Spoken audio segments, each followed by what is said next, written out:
boys are more terse than girls, especially boys who are going to be engineers and architects because they think in terms of numbers. So as long as the numbers work, what do you mean you want me to give you this big explanation? The numbers work.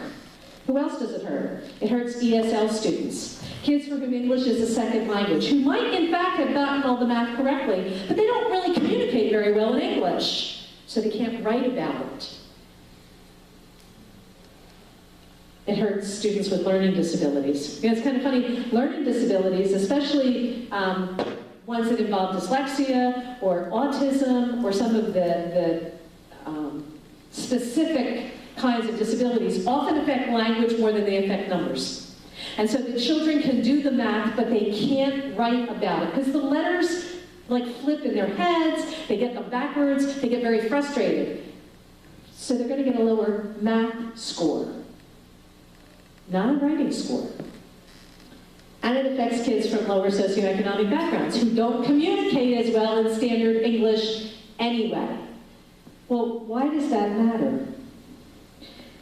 If they don't get a proficient level, then they have to go to math remediation. Remediation takes time. Where did the time come from? Well, this is from a school in South Carolina. The remediation is 3 hours a day. Out of the school day, we put them in remediation for 3 hours. In New York City, when the scores dropped, they took 2.5 hours out of the school day and sent the kids into remediation. New York principals were a little concerned about this. They actually wrote a letter. It started with 8 principals. In the end, 530 principals in the state of New York signed the letter and sent it to papers. And what they said was, students who are labeled as failures are forced out of classes. I mean, remediation takes time. Where did they used to be for that time? Well, they used to be in music or art or computer or foreign language. We have to take them out of that and put them into remediation. And what do we do with the rest of the children while these kids are being remediated? One district in Pennsylvania, the children who don't need remediation go to the gym for 1.5 hours a day. They sit in the gym, they're allowed to do whatever they want, because the school doesn't have money for all the extra classes, so you don't need remediation, go sit over there. And we're going to remediate the kids who do. All the schools are dealing with it differently to handle the remediation. Now, remediation. I'm repeating prior material because you didn't pass. So you have to go back and do it over. So that means I'm slowing down. So if it's math remediation, the student will move more slowly in math. Even if they did all the math correctly, we're still going to move more slowly in math. Common Core already affects math. This is Trevor Packer. He's the Senior Vice President of the College Board. The College Board is the organization that does the SAT test and the ACT test and all of the AP exams. And Mr. Packer attended the American Association of School Superintendents meeting in February of 2013, and he told the school superintendents AP Calculus is outside of the Common Core sequence because Common Core slows the math progression down. Last February, I debated the Pennsylvania Secretary of Education on television. There were 3 people on my side and 3 people on her side. And in the course of the debate, one of her compadres looked at me and said, "Hey, they still can take AP Algebra 2. And I looked at the secretary, and I waited for a correction. Right now, if children are taking AP Math or Algebra 2 in college, it's remedial, not advanced placement. But Common Core slows the math progression down. AP Calculus is outside of the Common Core sequence. Is that a good idea? Did I skip a slide? Yes, I did. The U.S. Department of Education actually does study education, and what they found, it was called Answers in the Toolbox, was that as the level of math in high school rose, college achievement went with it. That study became the basis of a meta-analysis conducted by Auburn University in 2004. A meta-analysis is where the researchers, instead of doing a study, they look at all of the other studies that have been done in that area over a set period of time. Most medicine are about 10 years long. This was a 25-year meta-analysis, so it was enormous. What did they find? They found that as the level of math rose, the achievement in post-secondary education rose, that 80% of kids who got to calculus in high school got a degree. The kids who took calculus in high school were 28 times. Now, remember, I did not just say 28%. I said 28 times. That's 2,800% more likely, not just to get a degree, but to be a high achiever in college, regardless of race, socioeconomic status, or the kind of high school you went to, and it didn't matter what major you took, because the skills involved in higher level math, thinking logically, solving problems, organizing yourself, persevering, translate into any major at all. Now, does that mean everybody should take calculus? Of course not. Does that mean everybody should go to college? Of course not. What does it mean? It means that we should never allow the government to set an educational policy that closes doors that math opens. Common Core is a door closer, not a door opener for our children. Well, what does that have to do with the testing? Okay, let's walk it through. So here we know high math achievement leads to success in post-secondary school and therefore life. Common Core slows math down, so we're one step away from that success. Students who take these new tests that are constructed response tests can get a lower math score, not because of their math ability, but because of their writing ability, so it's invalid. When they get a lower math score, they have to go into remediation, which means we slow it down even more. But we know that children who get higher levels of math, no matter what their background is, are going to succeed. These tests take children from the very backgrounds that will need math and make it more likely that they'll be put in remediation. So the kids who most need the door of higher math are the least likely to get it inside the Common Core testing matrix. You know, we call a lot of things discriminatory, and they're not. This is. This is discrimination, pure and simple. In this system, there would never be another Dr. Ben Carson. Because early on, remember, he had issues. He would test into remediation from the very beginning and never have the opportunity to excel at the end. Second kind of validity is called criterion-related validity. That's how well does my test match other tests? So if I'm saying I'm measuring how well you run, and I stand there with a tape measure, with a stopwatch, and say, oh, you did this in a minute, and 3 days later somebody else is measuring, they should get a minute as well. How well does my test match other tests? Criterion-related validity. Does it match what other people say? Does everybody say this is good?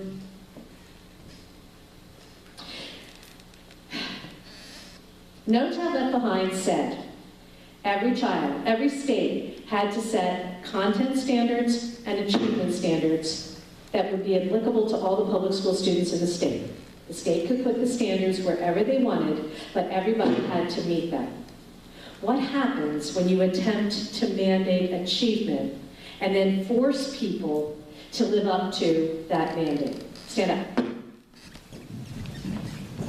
Well, you touch his wire. Good exercise. There you go.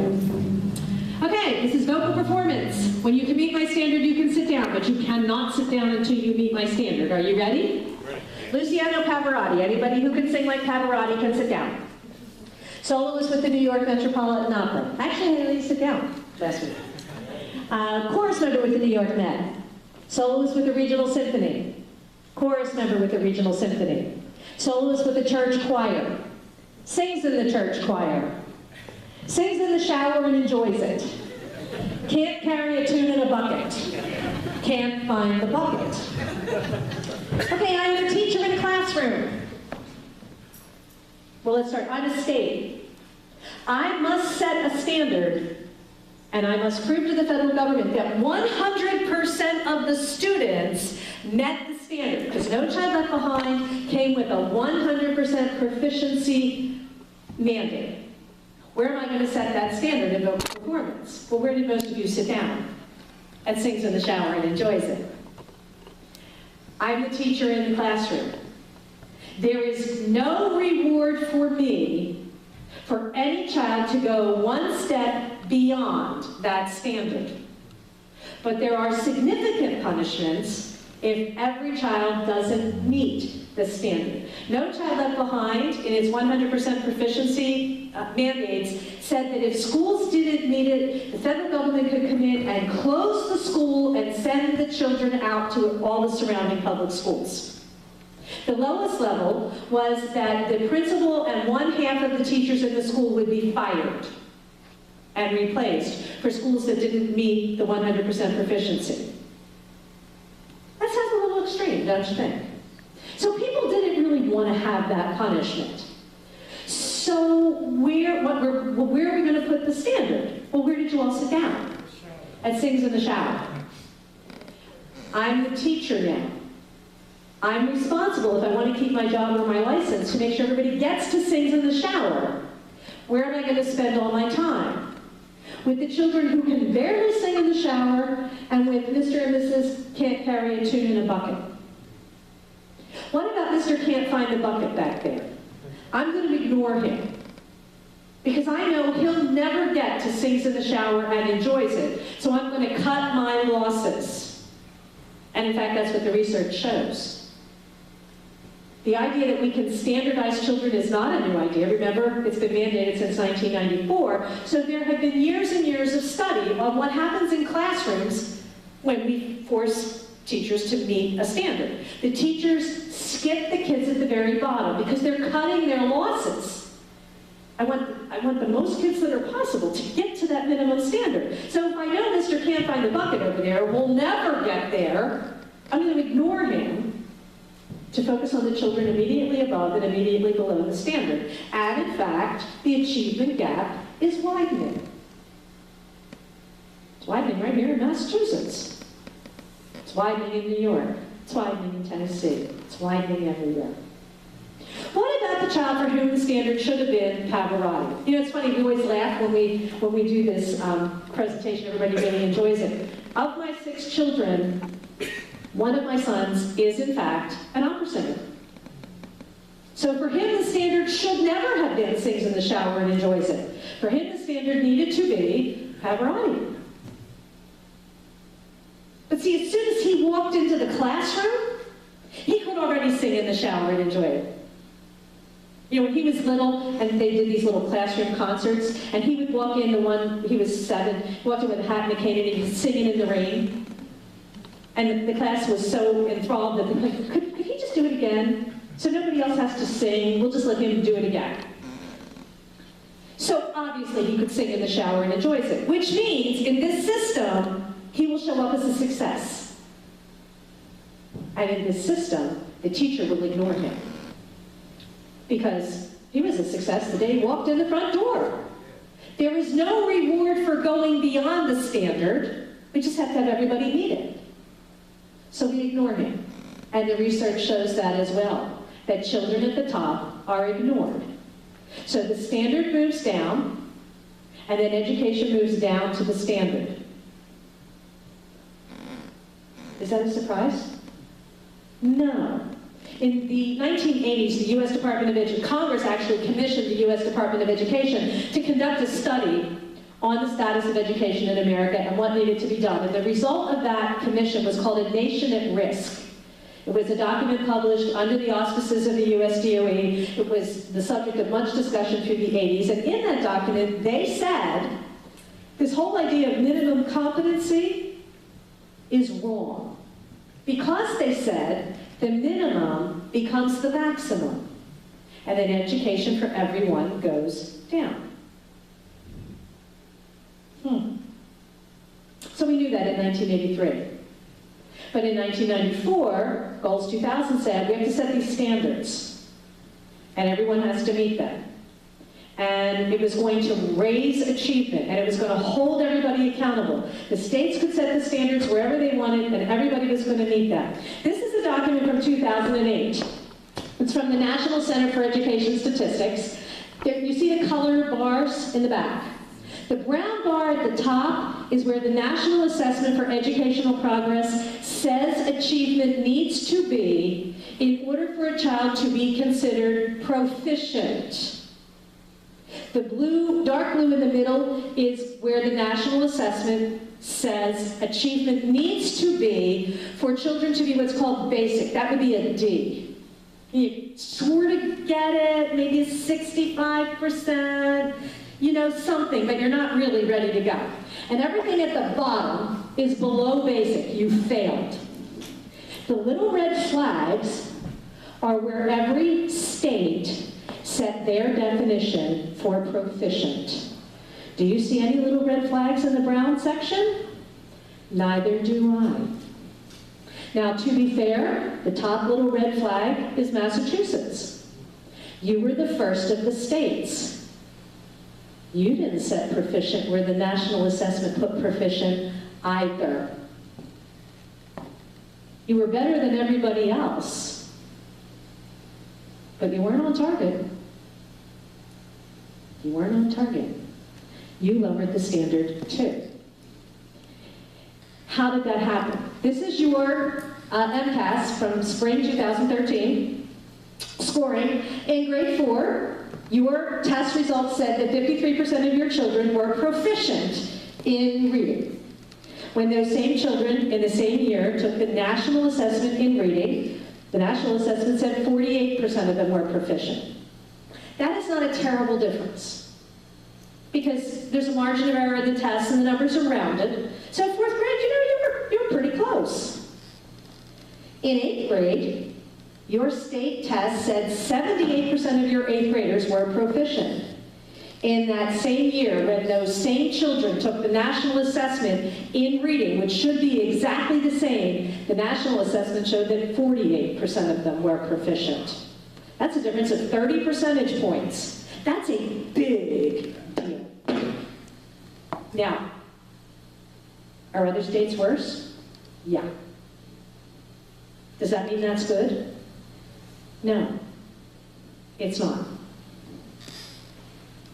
In fact, when you wrote your proposal for ESEA flexibility, trying to get away from the punishments for the 100% proficiency, your state said that the Massachusetts Comprehensive Assessment System, the research said that 4% of the kids who scored advanced needed remediation when they got to colleges and universities, and 25% of the ones who scored proficient needed remediation. That's 30%. That's not 30% of your students.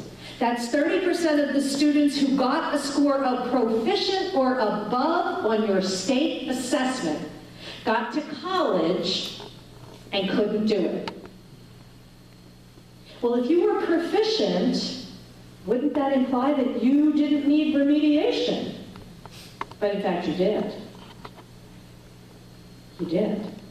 And you notice it says a public college and university, which means they're not giving you the numbers for the kids who went to places like Yale or Princeton or Harvard or Villanova, or not a private one. Public universities have a lower standard. Private universities have a higher standard. So it's worse than that.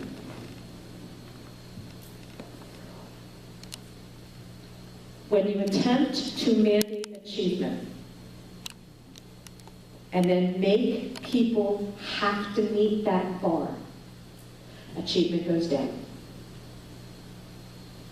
And when the state has to prove that they're doing this impossible thing, they manipulate it. If we move into healthcare, sometimes it's a little clearer. So let's pretend this is healthcare, and we're going to mandate an achievement standard. All of you have to have the same minimum blood pressure, and the same pulse rate, and the same weight. Can you do that? If we were going going to say that every doctor is accountable to make sure that everybody had the same minimum blood pressure, where would they